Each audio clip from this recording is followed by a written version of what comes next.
Selamat pagi Bu Ramala. Ada sedikit pertanyaan nih yang ingin saya sampaikan seputar arsitektur nih. Banyak dari teman-teman saya itu pengen tahu kenapa sih arsitek itu kok mahal gitu. Terus kemudian kenapa kalau arsitek mendesain itu hasilnya bagus gitu kan, beda sama orang awam gitu. Apa sih yang ada di otak arsitek itu? Apa yang mereka pikirkan, apa yang mereka pertimbangkan gitu sehingga hasilnya bisa berbeda dan bisa bagus gitu. Oke. Ya mungkin ketika seorang itu sudah menempuh pendidikan arsitektur, sudah dilatih, sudah belajar dan sudah mengaplikasikan dan berpengalaman gitu ya.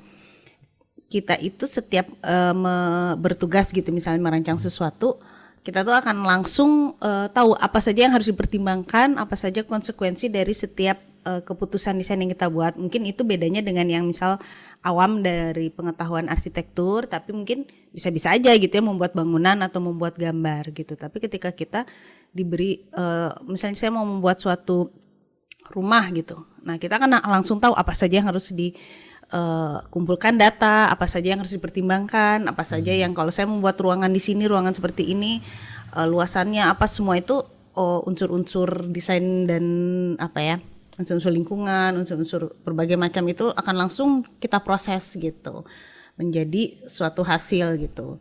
Yang mungkin ya kalau yang tidak mempunyai pengetahuan dan pengalaman dan latar pendidikan itu, ada hal-hal yang tidak mereka ketahui gitu. Jadi sumber pertimbangannya lebih variatif. Betul. Ya dari seorang arsitek itu, karena mereka belajar tentang misalkan budaya, kemudian iklim, kemudian tentang perkembangan industri material dan sebagainya gitu, sehingga dengan pengetahuan yang banyak itu mereka bisa menghasilkan sesuatu yang cita rasa tinggi gitu ya.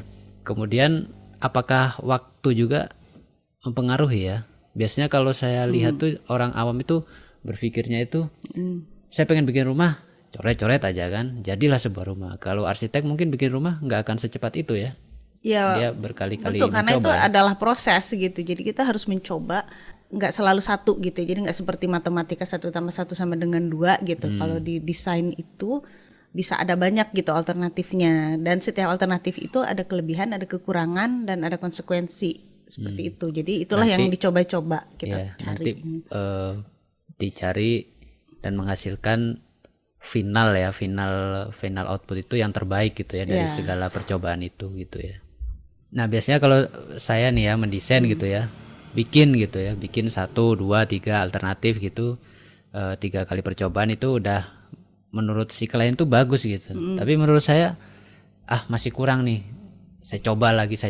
Nah, itu sebenarnya juga sebuah sebuah ketahanan, sebuah pengalaman ya untuk menghasilkan sesuatu yang bagus dari seorang arsitek gitu ya. Ya, bisa jadi kadang kita sendiri yang ingin perfect gitu ya, atau ingin mencapai yang terbaik karena kadang ada ambisi pribadi juga sebetulnya. Bisa hal ini bisa bagus, bisa jelek juga gitu, karena nanti akhirnya malah explore terus gitu ya, malah nggak selesai juga. Jadi kadang memang harus dibatasi waktu juga. Misalnya ya sudah gitu, udah pertimbangan ini itu sudah terpenuhi, udah cukup bagus, sebetulnya udah cukup gitu. Walaupun kadang si arsiteknya masih gatel, misalnya pengen mengulik desainnya. Nah ya kadang bisa harus kita harus kita close juga lah gitu, sudah cukup karena sudah harus segera dibangun kalau jadwalnya sudah mepet. Ya. Kita ada jadwal juga ya ketika mendesain itu ada jadwal yang harus kita ikuti gitu ya. Kita ngedesain terus, nanti kan yang berikutnya keteteran gitu karena waktunya kita habiskan buat kita sendiri ngedesain gitu.